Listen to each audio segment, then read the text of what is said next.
Hey everyone, welcome to How to Electronics. This is a PCB board with assembled components. Here is the MPU6050 accelerometer and gyroscope sensor. And this one is the LIS3MDL magnetometer module. By using sensor fusion, we will make a device called the vehicle motion analyzer. Using this device, what we can do is we can identify the driving behavior of any driver. You can install this device on your car, truck, or bike and report the driving behavior such as rapid acceleration, harsh braking, and sharp left and right turns. Apart from this, the OLED can display key motion parameters such as forward acceleration, lateral acceleration, yaw rate, and heading. In this video, I will show you the basics of MPU6050 accelerometer and gyroscope sensor and also the LIS3MDL magnetometer. I will explain each and every section of this schematic used for designing this project. Then, I will show you how to make a custom PCB with a 3D view and finally assemble the hardware. Finally, we will write an Arduino code to make this vehicle motion analyzer project. So without wasting any further time, let's get started.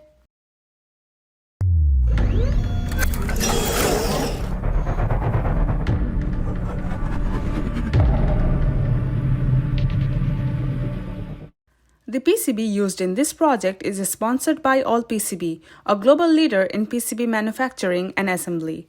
AllPCB provides high-quality PCBs with fast production and delivery times. For new users, there is currently a special campaign that includes free shipping and generous discounts, making PCB prototyping far more affordable. Let's take a look at the MPU6050 accelerometer and gyroscope module first.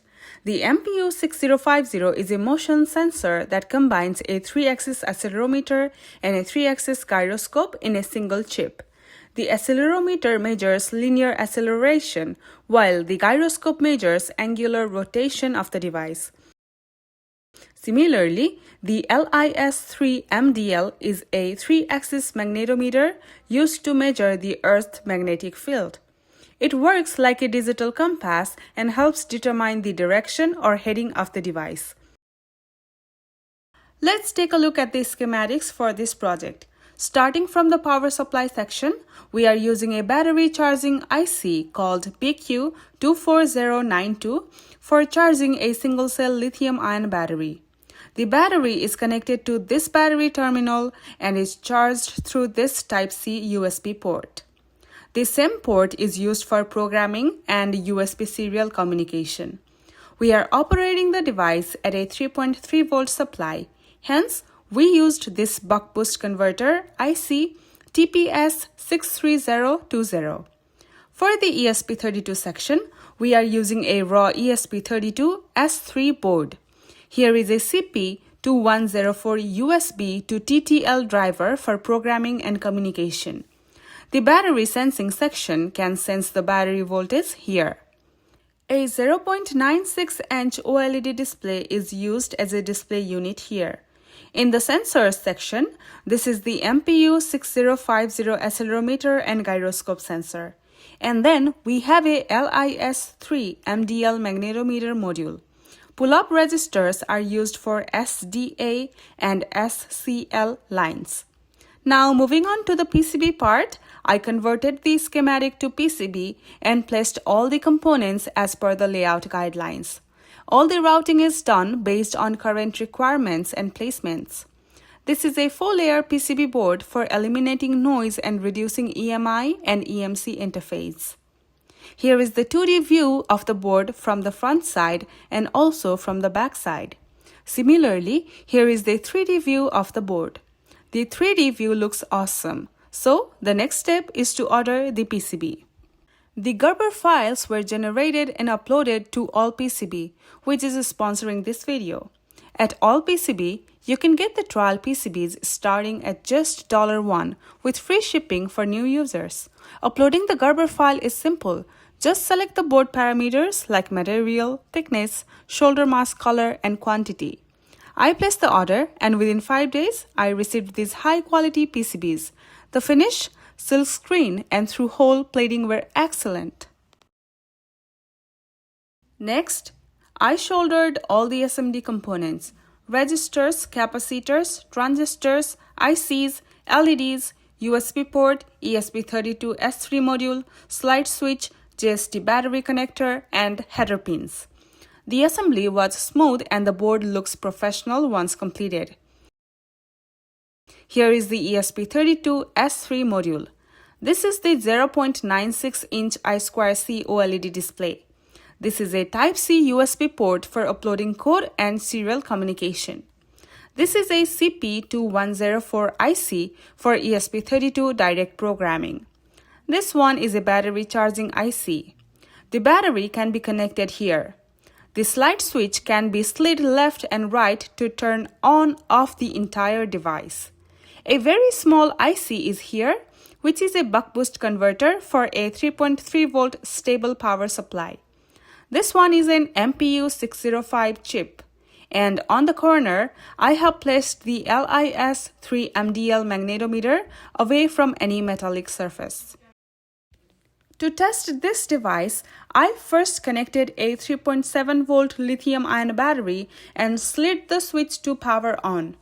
If a code is uploaded to the board, the device will immediately start its operation and the OLED display will show something. To test charging, I plugged in a USB-C cable and the red LED turned on, showing the battery power status. A blue LED indicates the battery is full. You can also use this device without a battery. For that, simply insert the USB cable and use it as a power source for operation. Now, let's move to the programming part of this project. We are using multiple libraries here. We are using the Adafruit 𝗵𝗶𝗀𝗁 and LIS3MDL library. For OLED, these two libraries are used. For storing the data, such as CSV files, the little fs library is used. You can change the Wi-Fi SSID and password from here in case you want data logging and a web interface. Rest, you can go through the entire code to see how the data calculations are done and read from the register. The ESP32 reads motion data from the sensors, applies calibration and filtering, and calculates important vehicle parameters. Here, we are displaying the data on a OLED display. And from this section, the data is uploaded to the ESP32 web server and transmitted in JSON format. On the web page section, the code creates a web-based dashboard that can be accessed from a smartphone over Wi-Fi. To upload the code, connect a Type-C using the port on the device. From the Tools menu, choose the ESP32S3 developer module and the correct COM port. Then hit the Upload button to upload the code. Once the code is uploaded, the OLED display initializes and the sensor begins calibration. After the calibration is completed, the device connects to the configured Wi-Fi network, and the IP address of the ESP32 is displayed on the OLED for a few seconds.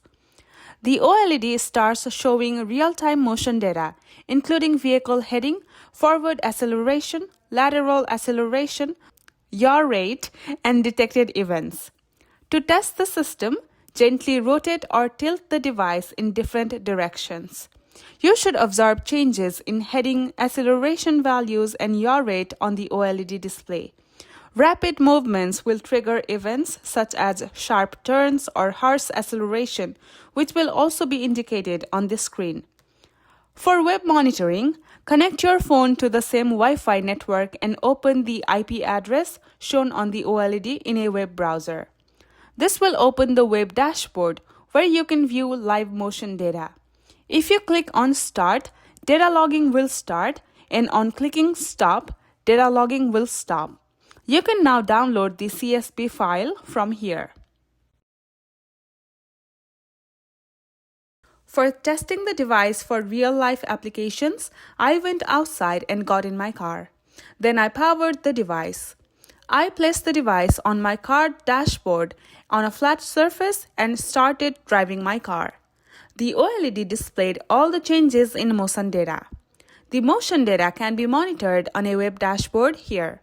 As I turn right, it shows a sharp right turn, harsh acceleration, and other movements. For further conclusion and testing, I kept driving the car further, and all data were recorded. Well, that's all from the video part today. All the detailed written guides related to this project can be found on the website articles on How to Electronics.